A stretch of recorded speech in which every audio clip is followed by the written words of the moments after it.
Buenas noches, bendiciones a todos. Hoy vamos a empezar estudiando 1 Corintios 15. En realidad el tema en general es la resurrección. Habla de la resurrección de Cristo, habla de la resurrección de los creyentes. También habla incluso de cómo van a resucitar los cristianos, o sea, los salvados, y cómo van a resucitar los no salvados. Y especialmente el asunto de la resurrección era un tema serio en Corinto, ¿no? Parece que hubo una corriente de falsa doctrina que decía que no había resurrección de los muertos. Y claro, Pablo habla de que sin esa doctrina, sin esa maravillosa verdad que debiera estar en nosotros, seríamos realmente el evangelio sería muy atacado, ¿ok? Yo quisiera que encaminados en esto, nosotros vamos a ver la verdad de estas afirmaciones. Miren, yo quisiera leer, voy hasta el versículo 26. No sé si vamos a poder terminar estos versículos, pero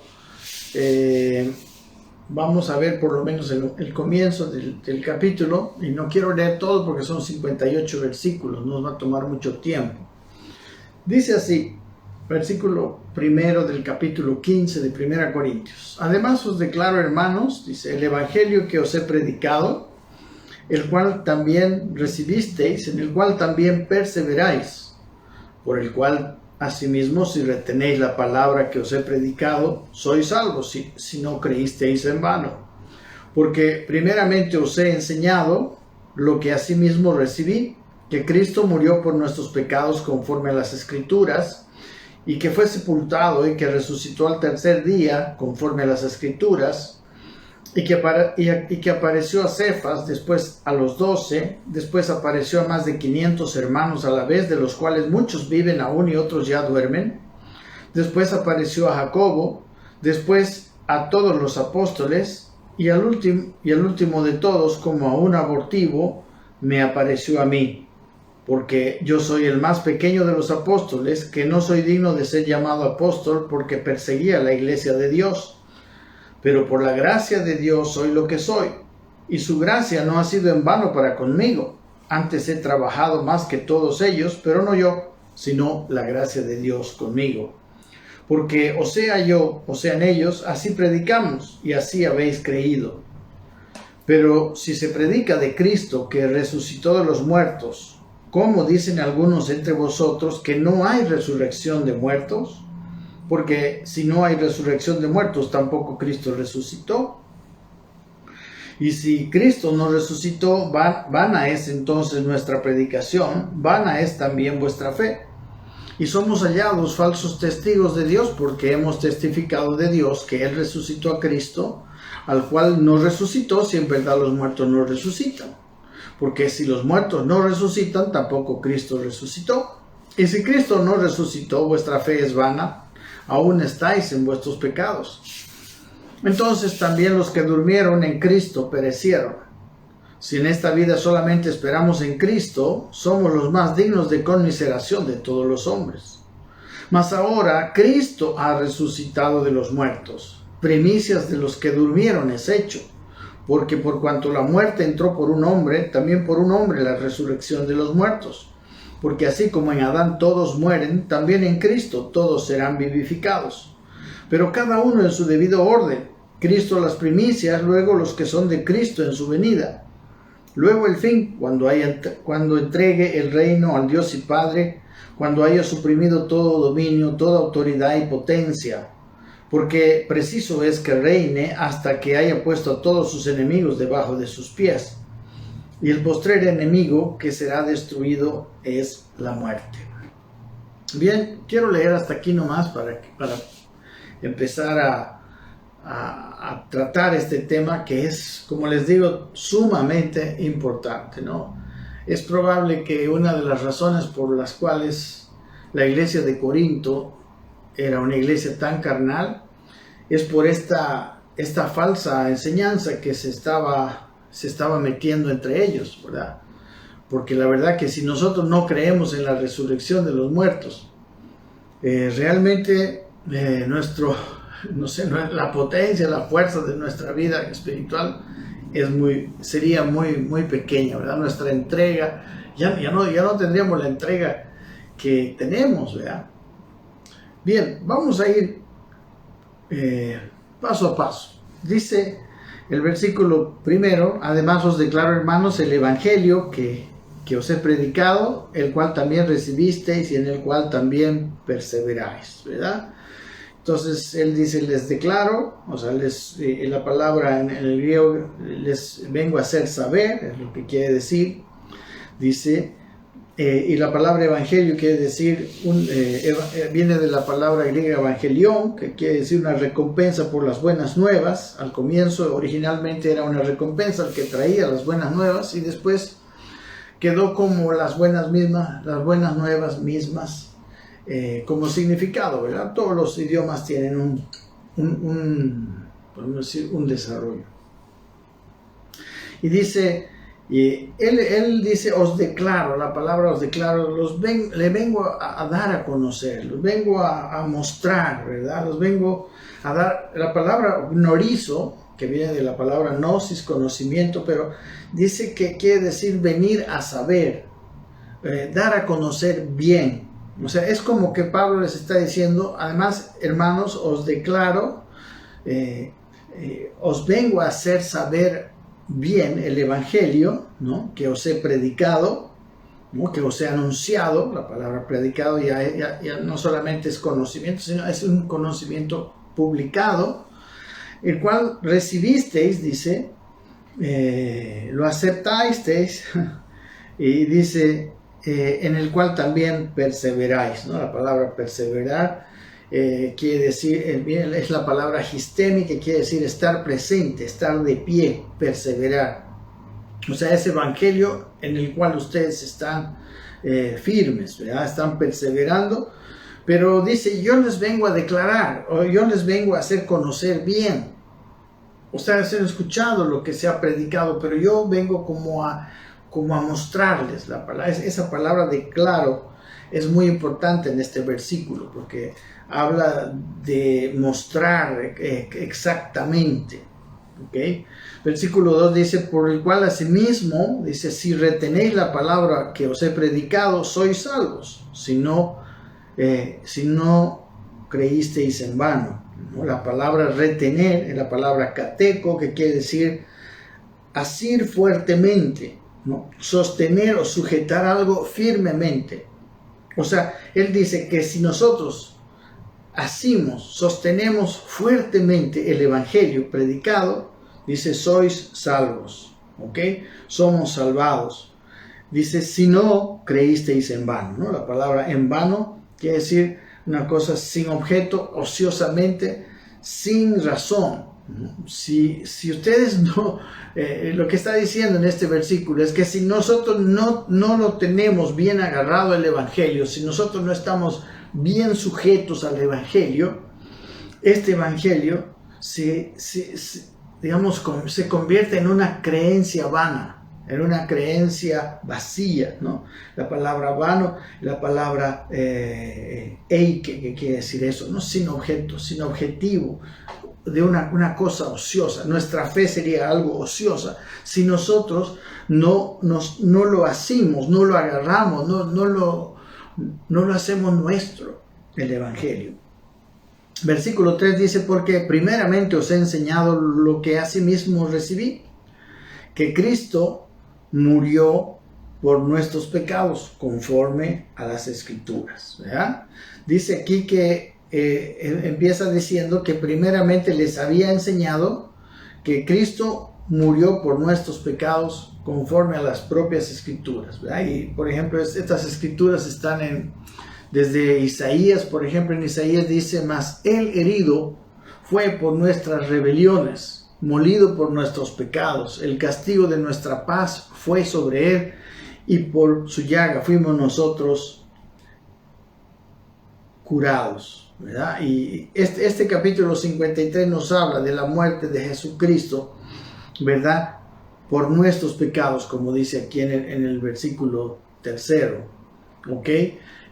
Cuando Jesús, dice en Juan 19:30, cuando Jesús hubo tomado el vinagre, ¿no?, en la cruz, dijo, consumado es, y habiendo inclinado la cabeza, entregó el Espíritu. Él terminó la obra de sustitución, de nuestra sustitución por nosotros, ¿verdad?, pagando los pecados no de Él, sino nuestros, ¿verdad? Por eso dice que la primera cosa que necesitaban saber, que Él les había enseñado a los corintios, es que Cristo murió por nuestros pecados. Y esto conforme a las Escrituras, ¿verdad? Jesús, cuando resucitó, ¿no?, en Lucas 24, estando resucitado, ¿no?, se apareció muchas veces, como ustedes saben, a los discípulos. Y en del capítulo 24, 45, les voy a leer, dice que entonces les abrió el entendimiento para que comprendiesen las Escrituras, aquellas que daban testimonio de su resurrección, y les dijo, dice, así está escrito, y así fue necesario que el Cristo padeciese y resucitase de los muertos al tercer día, y que se predicase en su nombre el arrepentimiento y el perdón de pecados en todas las naciones, comenzando desde Jerusalén, y vosotros sois testigos de estas cosas, ¿no? Vamos a mirar aquí que en esta primera parte habla de los muchos testigos de su muerte y de su resurrección, que algunos estaban ahí, ¿ok? Dice, pero la primera cosa en este versículo 3 es que Cristo murió por nuestros pecados. Versículo 4 dice, y que fue sepultado y que resucitó al tercer día, conforme a las Escrituras, ¿no? La muerte en el versículo 3, ahora que fue sepultado, dice, la sepultura de Jesús, vamos a leerla por ejemplo en Juan 19, está en todos los evangelios, dice capítulo Juan 19, 38 al 42, dice, después de todo esto, José de Arimatea, que era discípulo de Jesús, pero secretamente por miedo de los judíos, rogó a Pilato que le permitiese llevarse el cuerpo de Jesús, y Pilato se lo concedió. Entonces vino y se llevó el cuerpo de Jesús. También Nicodemo, el que antes había visitado a Jesús de noche, vino trayendo un compuesto de mirra y de áloes como 100 libras, imagínense, ¿no? Como 45 kilos de esas especies para ungir el cuerpo del Señor Jesucristo. Versículo 40, tomaron pues el cuerpo de Jesús y lo envolvieron en lienzos con especies aromáticas, según es costumbre de sepultar entre los judíos. Y en el lugar donde había sido crucificado había un huerto, y en el huerto un sepulcro nuevo en el cual aún no había sido puesto ninguno. Allí pues, por causa de la preparación de la Pascua de los judíos, dice, porque aquel sepulcro estaba cerca, dice, pusieron a Jesús, ¿no? Entonces la sepultura de Jesús está aquí, y en las Escrituras se nos habla de su sepultura, ¿no? Hay otros versículos también, pero lo que necesitamos es ver que Él fue sepultado, y luego dice, y que resucitó al tercer día, ¿verdad? Todo conforme a las Escrituras, ¿no? En Salmo 16:10, es uno de los salmos mesiánicos. Son algunos versículos, porque hay muchos, ¿verdad? Pero estos simplemente solo para corroborar que está en las Escrituras. En el Antiguo Testamento está mucho, todo esto. Dice en Salmo 16:10, porque no dejarás mi alma en el Seol, ni permitirás que tu santo vea corrupción, ¿no? La corrupción viene después de morir, ¿verdad? Y que nuestro cuerpo se descompone, ¿verdad? Y se vuelve a la tierra, como dicen en otros lugares, ¿verdad? Pero Dios no iba a permitir esto, sino que iba a resucitar al tercer día, ¿verdad? Podemos leer un poquito en Juan 20, por ejemplo, ya cuando después del el tercer día después de haber muerto en la cruz, Dice versículo 20:11, ¿no? Pero María estaba afuera llorando junto al sepulcro, porque ella se la había levantado muy temprano. Se inclinó para mirar dentro del sepulcro y vio a dos ángeles con vestiduras blancas que estaban sentados, el uno a la cabecera y el otro a los pies, donde el cuerpo de Jesús había sido puesto. Y le dijeron: mujer, ¿por qué lloras? Les dijo: porque se ha llevado a mi Señor y no sé dónde le han puesto. Ya no estaba Jesús. Cuando había dicho esto, se volvió, dice, y vio a Jesús que estaba allí, mas no sabía que era Jesús. Ya estaba vivo y resucitado. Jesús le dijo, dice: mujer, ¿por qué lloras? ¿A quién buscas? Ella, pensando que era el hortelano, le dijo: Señor, si tú lo has llevado, dime dónde lo has puesto y yo lo llevaré. Jesús le dijo: María. Y volviéndose ella le dijo: Raboni, que quiere decir maestro. Jesús le dijo: no me toques, porque aún no he subido a mi Padre, mas ve a mis hermanos y diles: subo a mi Padre y a vuestro Padre, a mi Dios y a vuestro Dios. Bueno, María en esta escritura se ve que vio a Jesucristo ya resucitado. Ok, es esto. Hay varios versículos, ¿no? Lucas 24, por ejemplo. Aconteció que estando las mujeres perplejas, 24:4, se pararon junto a ellas dos varones con vestiduras resplandecientes. Dice, cuando ellas fueron igual a ver a Jesús en el sepulcro, y como tuvieron temor y bajaron el rostro a tierra, les dijeron, miren lo que decían los ángeles: ¿por qué buscáis entre los muertos al que vive? No está aquí, sino que ha resucitado. Están hablando ya los ángeles. Acordaos de lo que os habló cuando aún estaba en Galilea, diciendo: es necesario que el Hijo del Hombre sea entregado en manos de hombres pecadores y que sea crucificado y resucite al tercer día. Entonces ellas se acordaron de sus palabras. Ok.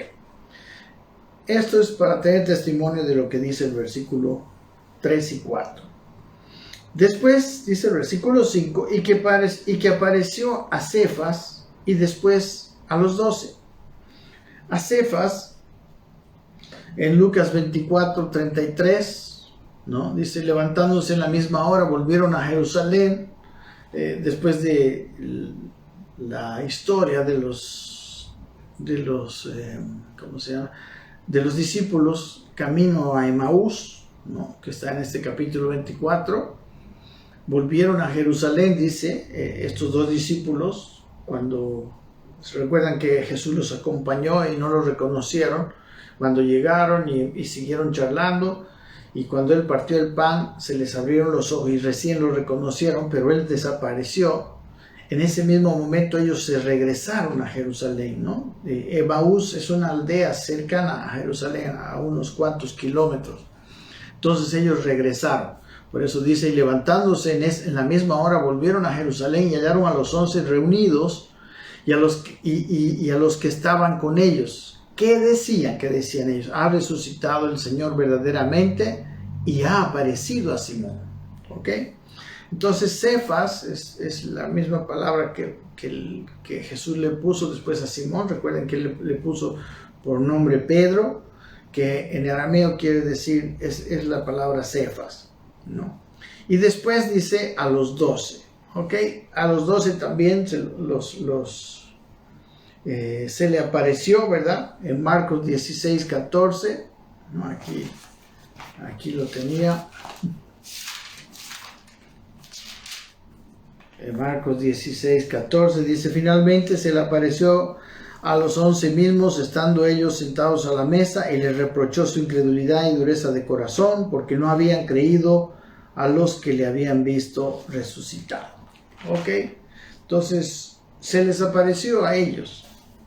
Y luego dice, versículo 8, y dice: y al último de todos, estamos en el versículo 5, ¿no? A los 12, luego dice el versículo 6, que después apareció a más de 500 hermanos a la vez, de los cuales muchos viven aún y otros ya duermen. ¿Ok? ¿No? Entonces, aquí mis hermanos, Pablo está diciéndoles a los corintios, después de haberse aparecido a Pedro, a los 12, a los 11 que quedaron, ¿no? Dice, él se le apareció a más de 500 hermanos, de los cuales algunos viven, pero otros han muerto, pero muchos viven. O sea, había forma de preguntar a muchos, ¿no? Estos 500 estaban reunidos, dice, ¿no? O sea, se presentó a 500 hermanos a la vez. Entonces, podemos decir que estaba dando como que Pablo en este capítulo 15 inicia mostrando que hay testigos de la resurrección de Jesucristo. Recuerden que el problema era que algunos corintios habían ingresado, ¿no?, la falsa doctrina de que no había resurrección, pero Pablo está empezando a refutar esta situación, empezando por los testimonios, ¿verdad?, por las personas que lo habían visto. Entonces, no solamente él, y luego dice en el versículo 17, después apareció a Jacobo, ¿no?, y después a todos los apóstoles otra vez, ¿no? Y luego dice, y al último de todos, como a un abortivo, se me apareció a mí, ¿no? Incluso él dice que a él se le apareció, ¿verdad? Entonces, miren, en Hechos 1:3 dice, a quienes también después de haber padecido se presentó vivo con muchas pruebas indubitables, apareciéndoles durante 40 días, hablándoles acerca del reino de Dios. Miren, después de resucitar, todavía estuvo 40 días vivo el Señor Jesucristo y se les apareció, ¿no?, vivo muchas veces, y les habló durante esos 40 días en diferentes maneras, en diferentes reuniones. Y usted puede leer los evangelios, ¿verdad?, apareciéndoles, hablándoles acerca del reino de Dios. Dio todavía muchas enseñanzas como resucitado. Y luego dice después, y al último de todos, dice el versículo 8, como a un abortivo se me apareció a mí, ¿no? Recuerden que Pablo no estaba en el grupo de los 12 apóstoles. Es más, Pablo estaba persiguiendo a la iglesia de Cristo. Pablo fue uno de los que participaron en el apedreamiento del primer mártir de la iglesia, ¿no?, Esteban. Y andando en eso, como un judío muy celoso de la ley, ¿verdad?, fue que Jesús se le apareció. ¿Cuándo fue? En Hechos capítulo 9 podemos leer cuando se le apareció Jesús a Pablo. Leamos. Dice, Hechos 9:1, dice, Saulo, respirando aún amenazas y muerte contra los discípulos del Señor, vino al sumo sacerdote. Aquí ya pasó, digamos, el apedreamiento de Esteban, y estaba todavía muy fogoso, airado en contra de los que, según él, estaban pervirtiendo la doctrina y estaban predicando en contra de sus creencias, ¿no? Y así era Saulo. Y Saulo es el nombre de Pablo, el nombre anterior a Pablo. Bueno, ok. Versículo 2 dice, el primero dice que fue al sumo sacerdote. Versículo 2 dice, y le pidió cartas para las sinagogas de Damasco, a fin de que si hallase algunos hombres o mujeres de este camino, los trajere presos a Jerusalén. Mas yendo por el camino, aconteció que al llegar cerca de Damasco, repentinamente le rodeó un resplandor de luz del cielo. Y cayendo en tierra, oyó una voz que le decía, Saulo, Saulo, ¿por qué me persigues? Él dijo, ¿quién eres, Señor? Ya aquí tuvo una revelación, ¿no? No se decía Señor, Adonai, no se le decía a cualquiera. Entonces, algo pasó, una luz. Pablo supo que era el Señor. Dice, ¿quién eres, Señor? Y le dijo, yo soy Jesús a quien tú persigues. Dura cosa te es dar coces contra el aguijón. Dice, él, temblando y temeroso, dijo, Señor, ¿qué quieres que yo haga? Y el Señor le dijo, levántate y entra a la ciudad y se te dirá lo que debes hacer. Ok, aquí estamos viendo a Pablo, ¿verdad? La palabra que se le apareció, ¿no?, en este versículo 8, es la palabra optomai, que viene de ops, ojo, y que quiere decir ser visto o dejarse ver. por el ojo humano. Entonces, a él se le apareció años, no sabemos, mucho tiempo después, ¿verdad? Después de que él murió y resucitó y ascendió al cielo, ¿no? Porque él ascendió al cielo después de 40 días de su resurrección.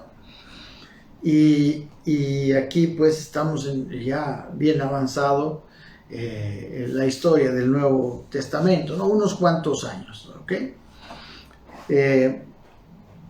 Entonces dice aquí que incluso a él se le apareció, ¿no? Entonces Pablo en este versículo también da testimonio de la resurrección del Señor Jesucristo. Recuerden, ese es el tema. Versículo 9 dice, porque yo soy el más pequeño de los apóstoles, dice,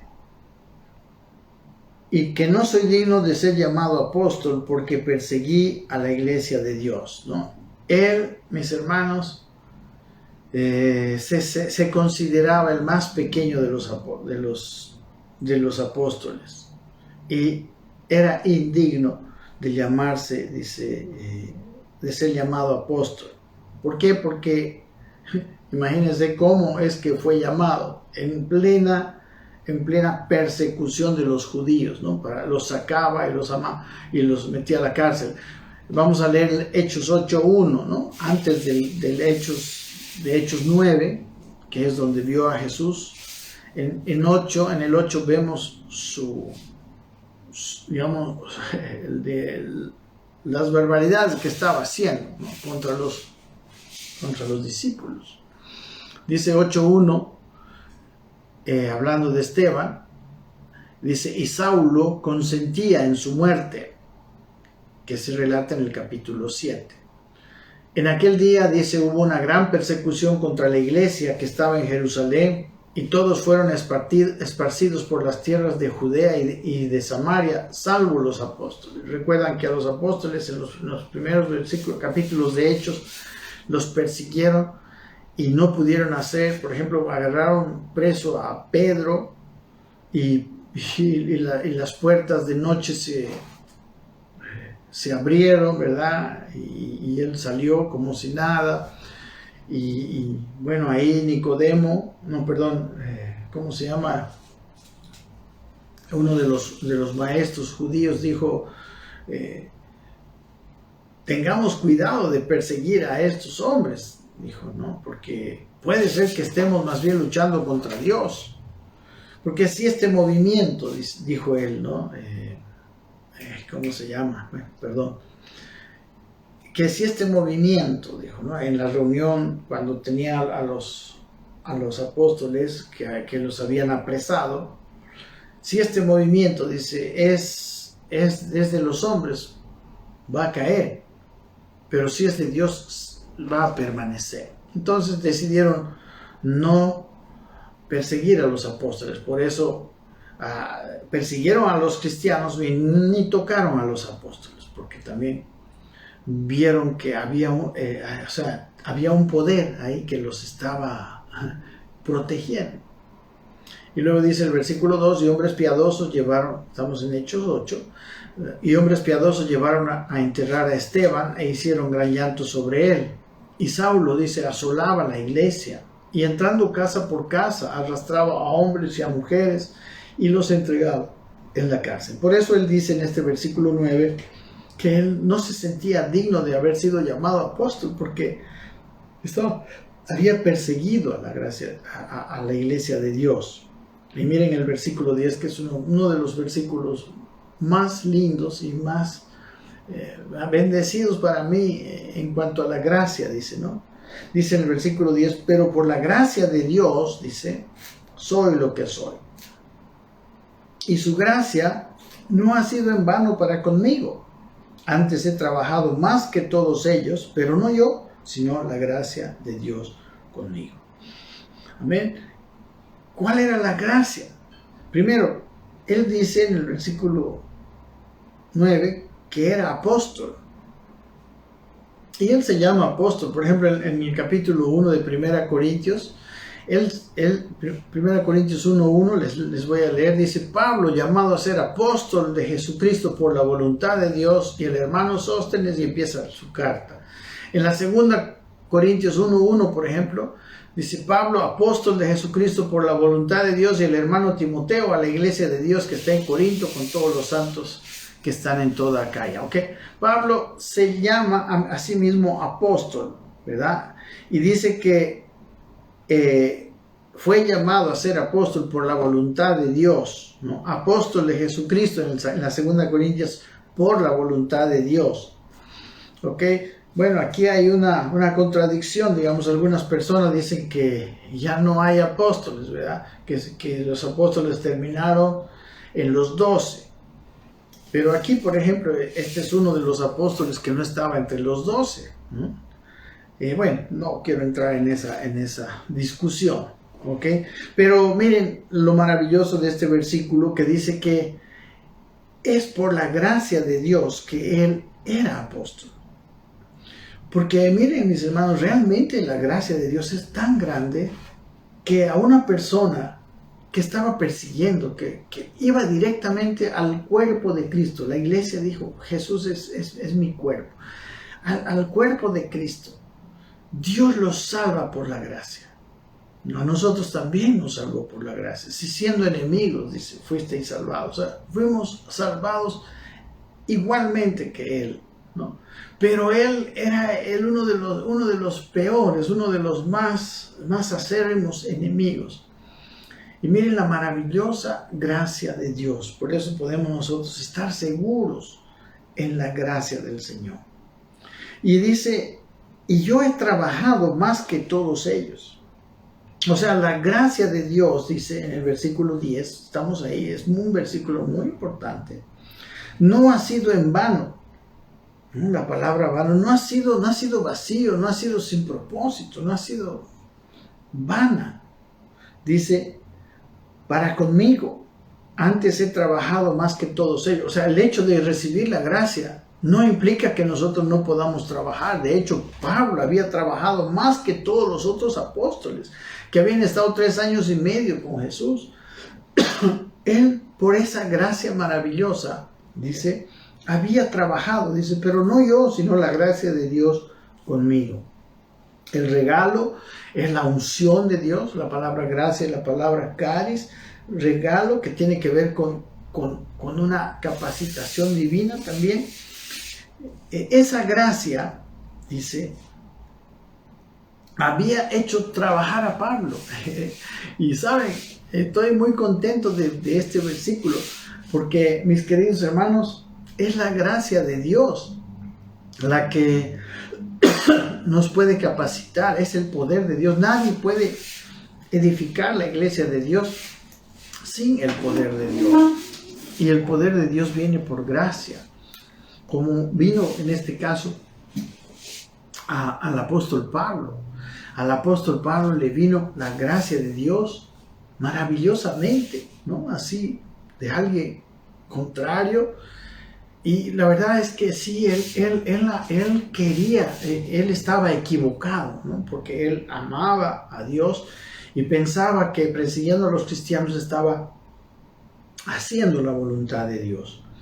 Y luego, mis hermanos, el apóstol Pablo dice que había trabajado más que todos. En realidad, si ustedes se dan cuenta, en el libro de los Hechos, ¿no?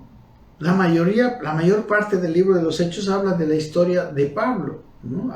En el libro de los Hechos, el primero es la iglesia y Pedro, unos cuantos capítulos, pero del capítulo 13 hasta el final está toda la historia del apóstol Pablo. El apóstol Pablo escribió 13 de las 27 cartas del Nuevo Testamento. El apóstol Pablo en el libro de los Hechos se ve cómo él estableció iglesias en sus 3 viajes misioneros, ¿verdad? Desde Siria, ¿no? Desde la parte de Jerusalén hacia el norte, Siria, toda la región de Galacia, ¿no? Toda la región de Asia, y luego incluso a Europa, ¿verdad? Hasta llegar a Grecia, según el libro de los Hechos, y después habla de que él iría más allá todavía, y en el cuarto viaje misionero llega a Italia, ¿verdad? Llega hasta Roma. Y luego todavía, todo eso hizo el apóstol Pablo. ¿Ok? Entonces, por eso él dice que él había trabajado más que todos, pero no era el Pablo, no eran las fuerzas del Pablo perseguidor, el cual había tenido, después de esa persecución, él tuvo muchos años, más de 15 años de trato con Dios, y Pablo había cambiado totalmente. Recuerdan más o menos algo parecido con la historia de Moisés. Moisés, Dios lo había llamado para sacar al pueblo de Israel de Egipto y llevarlo, ¿verdad?, a la tierra prometida por el desierto. Pero en sus fuerzas, después de haber sido él criado, ¿verdad?, en la corte de Faraón, como para ser un príncipe entre los egipcios, Dios, él ahí tenía sus propias fuerzas, tanto como que mató a un hombre, tanto que mató a otro egipcio, ¿verdad? Y tuvo que huir al desierto. Y después de 40 años de trato de Dios, él era tan manso, él ya no se consideraba fuerte, él ya no se consideraba como capacitado para sacar al pueblo de Israel de Egipto, cosa que él sí creía en el momento cuando él huye de Egipto, ¿verdad? Cuando él mata al egipcio y conocen la historia. Pero la cosa es que este Moisés, cuando Dios lo llama en la zarza, él dice, y él ya no quería ir, él se consideraba inútil. Y Dios le da a él unas señales y le dice, yo estaré contigo. Entonces, Pablo, ¿por qué Pablo hizo más que todos? Porque por la gracia de Dios, Dios le revistió de esa capacidad especial para poder trabajar. Y esa capacidad no vino por lo que Pablo fue, ni por lo que Pablo, sino por el destino que Dios le había dado. Hermanos, Dios tiene planes para nosotros. Y no es necesario que miremos a nosotros mismos nuestras habilidades. Quizás es verdad, Dios nos ha creado y más o menos nos ha preparado para sus propósitos. Pero no es en base a esas habilidades o a esas experiencias, ¿no?, o a esas capacidades que nosotros tenemos que podremos hacer la obra de Dios. La obra de Dios, Dios la va a hacer brindándonos la unción, la gracia de Dios. La iglesia de Dios no va a ser edificada con fuerzas humanas. La iglesia de Dios, como hemos estado viendo, es algo más celestial, más grande. No es aquello a lo cual nosotros lo hemos rebajado. ¿Okay? Hemos rebajado la iglesia de Dios. Mucha gente cuando se le pronuncia la palabra iglesia, ven una organización, ven un movimiento, ven unas cosas. No, la iglesia de Dios es algo celestial. Es el cuerpo mismo de Cristo. Y está compuesta por los hijos de Dios que han nacido de nuevo, han nacido del Espíritu. Y que quizás, lamentablemente, lo que nosotros vemos no corresponde. Por eso estamos en este tiempo mirando las Escrituras y entendiendo y disponiéndonos para ser usados en medio de esta iglesia, ¿ok? Así que él reconoce que era indigno de ser llamado apóstol, pero por aquella gracia de Dios que le fue dada, él pudo hacer más que todos los otros apóstoles. Dice el versículo 11, porque o sea yo, o sean ellos, así predicamos y así habéis creído, ¿verdad? ¿Qué predicamos? Que Cristo murió conforme a las Escrituras, que resucitó, etcétera, ¿verdad? Y que después, por lo menos de la muerte y la resurrección, de lo cual habla aquí, que eso es lo que predicamos, dice, o sea yo, dice en el versículo 11, o sean ellos, los otros apóstoles, así predicamos y así habéis creído. Amén. Y luego empezamos, ay Dios mío, bueno, tenemos tiempo todavía. Y luego dice el versículo 12, ahora empieza a mostrar lo que quizás algunos habían llevado como una falsa enseñanza. Dice el versículo 12, pero si se predica de Cristo que resucitó de los muertos, que es la predicación que había. Dice, ¿cómo dicen algunos entre vosotros que no hay resurrección de los muertos? O sea, si está en el mero mensaje central del Evangelio que Pablo había predicado y que los otros apóstoles habían predicado, ¿cómo es que hay algunos que dicen que no hay resurrección de los muertos? Versículo 13 dice,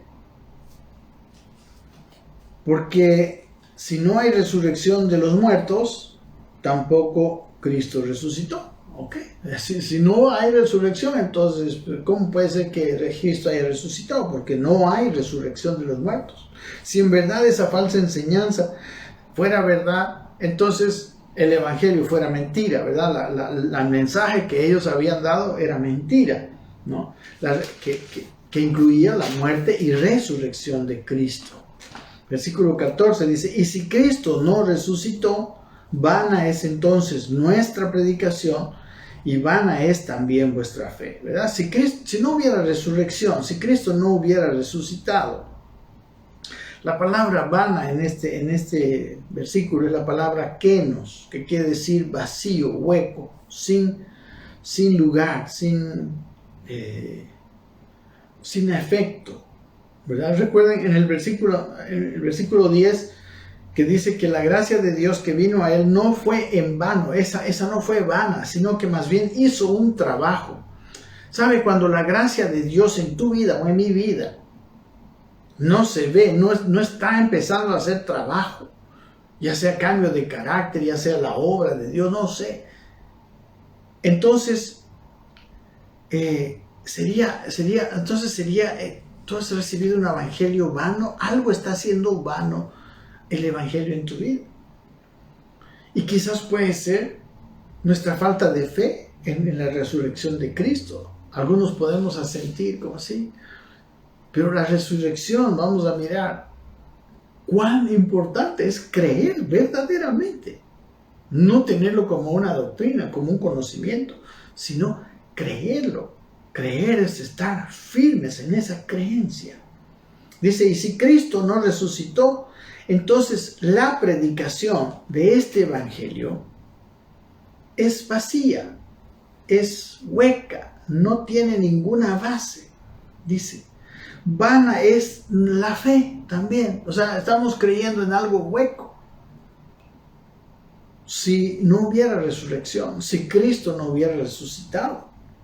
Versículo 15 dice, y somos hallados falsos testigos de Dios, porque hemos testificado de Dios que Él resucitó a Cristo, al cual no resucitó, si en verdad los muertos no resucitan. No sé si ustedes entienden la dialéctica de Pablo, ¿no? La forma de decirlo. Pero claro, si no hubiera resurrección de los muertos y nosotros predicamos que Cristo resucitó, estaríamos predicando una falsedad, ¿verdad? Porque en nuestra predicación del Evangelio testificamos, dice aquí, de que Dios resucitó a Cristo. Pero como no hay resurrección, es mentira. Entonces nosotros seríamos hallados falsos testigos. Versículo 16, porque si los muertos no resucitan, entonces tampoco Cristo resucitó. Versículo 17, ¿qué pasa? Y si Cristo no resucitó, dice el versículo 17, vuestra fe es vana, otra vez, es vacía, es hueca. Nuestra fe es vana, como dice en el versículo 14. Estáis en vuestros pecados.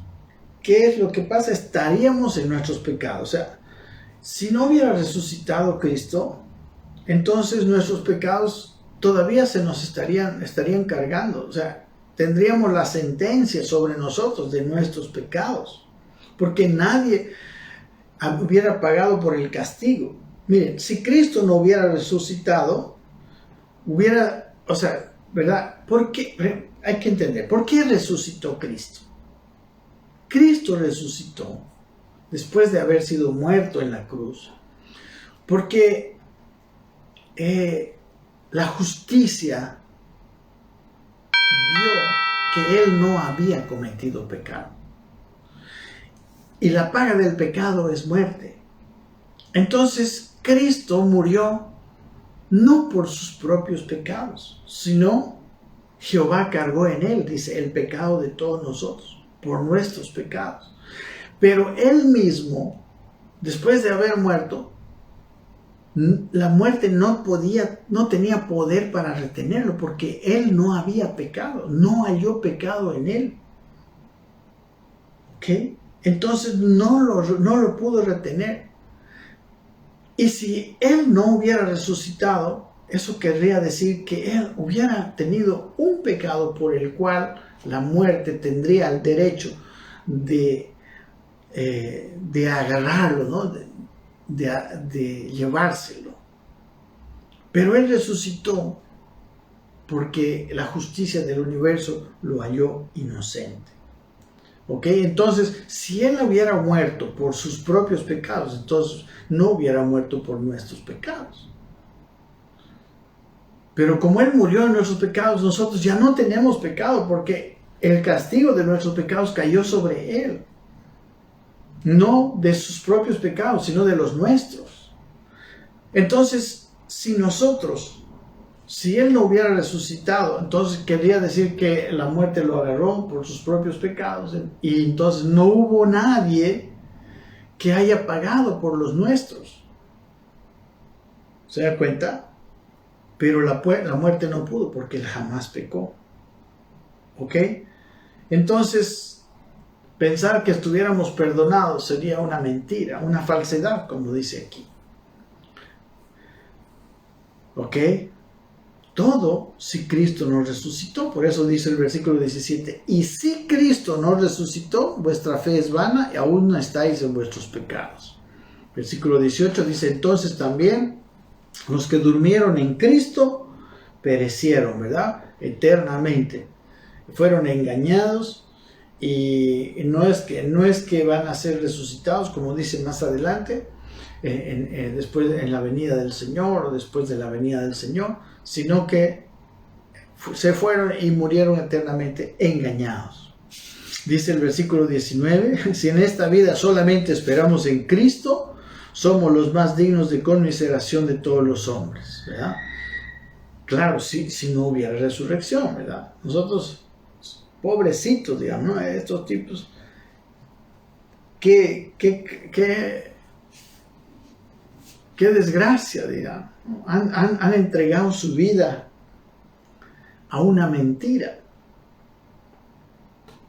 Pero ¿sabe qué? Si nosotros no creemos en la resurrección de Cristo, y que nosotros vamos a resucitar, y que esa es la vida eterna, hermanos, nosotros no entregamos nuestra vida a Cristo. Nosotros muchas veces vivimos para nosotros mismos. Es necesario ponernos a pensar en estas verdades, ¿verdad? Seríamos realmente los entregados verdaderamente a Cristo. Porque hay gente que se ha metido al cristianismo, a una religión. Ellos no han perdido nada. Ellos no serían los más dignos de conmiseración de todos los hombres.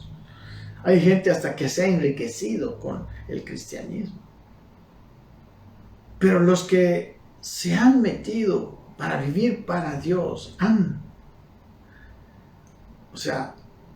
renunciado a muchas cosas, ¿verdad? Y que han decidido vivir para Él. Si Cristo no hubiera resucitado, lo hicieron en vano, lo están haciendo en vano. Hoy estamos viviendo quizás en vano, ¿verdad? Perecieron para siempre. Amén. Ahora, en este punto, yo me vino a la mente que no está hablando de otro tipo de resurrecciones. Recuerden que, por ejemplo, Lázaro resucitó, el hijo de la viuda de Naín, ¿verdad? La hija de Jairo, ¿verdad? Resucitaron. En Mateo 27 habla de que cuando Jesucristo murió hubo un terremoto y muchos santos resucitaron. Pero no está hablando de esa resurrección, porque Lázaro resucitó, ¿cierto? Pero volvió a morir. Está hablando de esta resurrección que vamos a tener para vivir una vida en eternidad.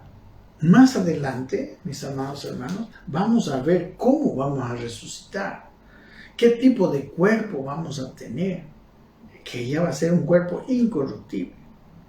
Pero estamos hablando de la resurrección de los muertos, eterna, para una vida eternamente con un cuerpo eterno también. ¿Ok? Vamos con calma y seguimos en esto. Entonces, versículo 19, cuando yo estoy hablando de que es necesario para interpretar un versículo, es necesario ver su contexto, uso mucho este versículo 19, porque si usted lo saca del contexto, miren lo que dice. Olvídese de todo, olvídese de la resurrección, olvídese de todo. Usted va a sacar un versículo de esta escritura. Dice, si en esta vida solamente esperamos en Cristo, somos los más dignos de conmiseración de todos los hombres. ¡Wow! Es antievangelio, ¿verdad? Pero no, gracias a Dios está dentro del contexto de personas que decían que no había resurrección, ¿verdad? ¿Qué pasaría si esas personas que dicen que no hay resurrección estuvieran en lo cierto? Ok, versículo 19. Aquí vemos pobres cristianos engañados. Hermanos, yo quiero con ustedes ver un poco de la teología de la resurrección. ¿Qué lugar ocupa la resurrección? Voy a mirar con ustedes algunos versículos del Nuevo Testamento, llegando ya a este punto. Por ejemplo, vamos a empezar. Mateo 22, 31, ¿no? Aquí Jesús se pelea con los saduceos, porque los saduceos tenían esta misma, por ejemplo, tenían este principio. Ellos no creían en la resurrección de los muertos. Es posible que a Corinto hayan ido saduceos y hayan entrado, ¿verdad? O algunas corrientes griegas, ¿verdad? De la cultura griega, porque vamos a mirar también que cuando Pablo estuvo en el Areópago ahí en Atenas y él habló de la resurrección de los muertos, ahí fue que la gente que se reunió, dijeron, este es un tonto, ¿verdad? Pero aquí dicen una de las palabras que les habló a los saduceos, versículo Mateo 22, 31, dice, pero respecto a la resurrección de los muertos, dice, ¿no habéis leído lo que os fue dicho por Dios cuando dijo, yo soy el Dios de Abraham, el Dios de Isaac, el Dios de Jacob? Dios no es Dios de muertos, sino de vivos. De hecho, mis amados hermanos, nosotros somos de Dios. Él es nuestro Dios y Padre, porque ahora mismo tenemos una vida eterna. Esta vida en la que hemos renacido, ¿verdad? De la cual habla en Juan capítulo 3. Y Jesús le dijo a Nicodemo que si no nacía de nuevo no puede ver el reino de Dios. En este nuevo nacimiento, esta nueva vida que tenemos nosotros, hermanos, es ahora. Está hablando Dios es Dios de vivos, no de la vida natural, de la vida biológica. Porque para vida, hay varios términos. Uno de ellos es bios, que habla de la vida biológica, la cual va a morir. Otro habla de la vida psique, ¿verdad? Que es la vida de nuestra alma. Y después habla de la vida soul. La vida de la cual Él es Dios de vivos es la vida eterna, de la cual participaron por la fe Abraham, Isaac y Jacob. ¿Ok? Dice en Lucas 14, y serás bienaventurado, dice, cuando estaba hablando de las recompensas, dice, porque ellos no te pueden recompensar, pero te será recompensado en la resurrección de los justos.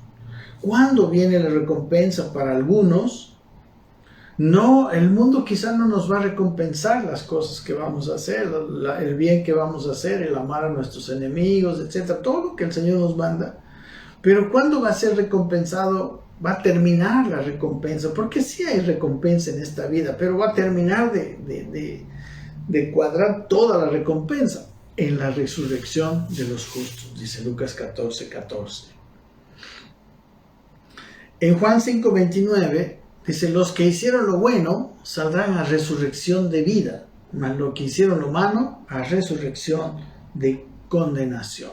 Aquí en este lugar Jesús estaba diciendo de la resurrección que iba a haber, e incluso va a haber una resurrección de muerte, de condenación, pero hay una resurrección de vida, ¿verdad? Que vamos a ver más adelante, como les dije, de qué tipo de vida. En Juan 11:25, Jesús dijo: yo soy la resurrección y la vida, el que cree en mí, aunque esté muerto, vivirá, ¿verdad? Él era la resurrección y la vida, y el que cree, y hoy creemos en Cristo, aunque nos muramos, estamos vivos. Las personas a las cuales se llevó el COVID-19 y creen en Jesucristo verdaderamente, pues ya no están muertos, están vivos. Aunque estén muertos, viven. Aquí dice eso. Jesús dijo: yo soy la resurrección. No puede ser que no haya resurrección. No puede ser que creamos que no hay resurrección. Que la resurrección no sea una verdad que nosotros estamos, ¿verdad? Porque si no hay resurrección, realmente, como dice aquí, seríamos los más dignos de conmiseración de todos los hombres. Mire, en la primera predicación de Pedro, después de Pentecostés, cuando se convirtieron 3,000 personas, ¿qué dijo Pedro? Vamos a leer Hechos 2:29. Bueno, esta va a ser, aquí vamos a quedar. Les dijo: varones hermanos, dice, se os puede decir libremente del patriarca David, que murió y fue sepultado, y su sepulcro está con nosotros hasta el día de hoy, ¿verdad? David.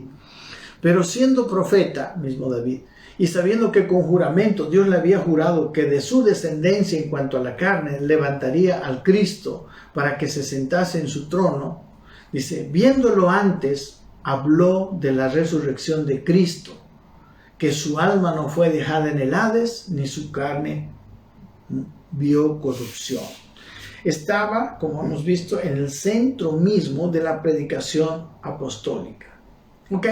Mis queridos hermanos, seguimos el próximo martes. Aquí quedamos en este versículo 19, uno de los versículos que no se puede entender sacándolo de su contexto, que si lo sacaba de su contexto le vamos a hacer decir lo que nunca quiso decir. Bueno, amén. Y creo que es bien importante en este punto examinarnos si realmente creo en la resurrección, si realmente creo en esa vida eterna y si realmente la valoro. Yo creo que una de las razones por las cuales nosotros dejamos de tener miedo a la muerte es porque sí creemos en la resurrección, porque sí estamos seguros, estamos metidos, está metido en nuestro ser la resurrección. Para eso vivimos, por eso podemos nosotros entregarnos completamente a la voluntad de Dios, aunque fallamos y todo, pero en el corazón, en lo profundo, no hay verdaderamente un buen cristiano sin eso. Los saduceos eran gente muy carnal, que tenían su vida fincada en cosas materiales. Bien, mis amados, un abrazo para ustedes, nos vemos en la próxima clase.